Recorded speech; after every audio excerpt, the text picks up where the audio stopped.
కులగణన సర్వే. ఈ కులగణన సర్వే కింద ఆల్మోస్ట్ ఒక 75 అంశాలు ఉన్నాయి. కులగణన ఆర్థిక రాజకీయ అంశాల సర్వే అని పెట్టింది. ఈ కులగణనకు రాజకీయ అంశాలు ఆర్థిక అంశాలు అవసరమని ఈరోజు ఎవరింటి ముందుకు సర్వేకి వచ్చినా కూడా కనీసం వాళ్ళ ఇంట్లోకి కూడా రానివ్వట్లేదు. గడప దాటి గడప బయట నిలబడి మాట్లాడుతున్నారు. మేము చెప్పింది రాసుకొని పోండి అని మాట్లాడుతున్నారు. ఓకే ఓకే ఇప్పుడు ఇది ప్రజల ఇష్టం.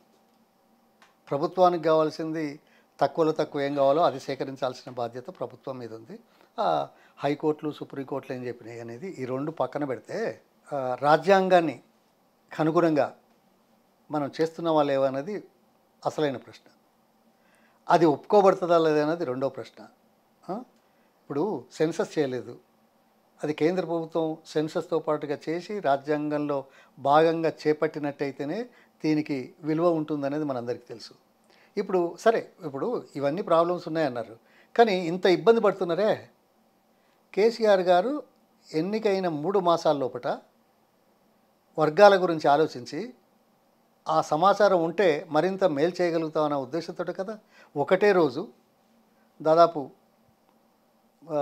4,03,90,000 మంది ఒక్కటే రోజులో సర్వే చేసిండా.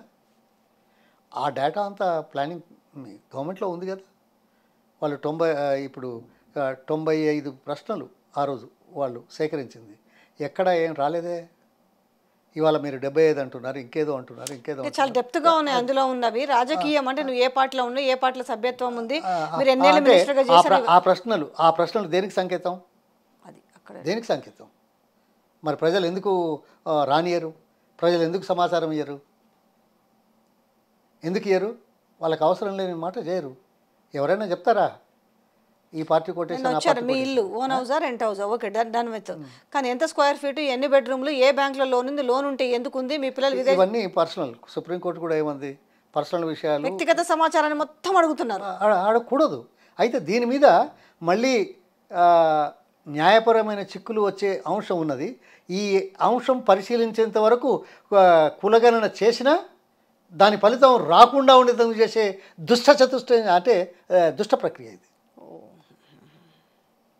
ఏ వ్యక్తులైతే ఆయన రాహుల్ గాంధీ గారు చెప్పిండ్రు మేము చేస్తున్నాం అన్నాడు, కానీ ఈయనకు నమ్మకం విశ్వాసం చేయాలనే తపన ఎక్కడుంది? ఉందా? అలా మాట్లాడా?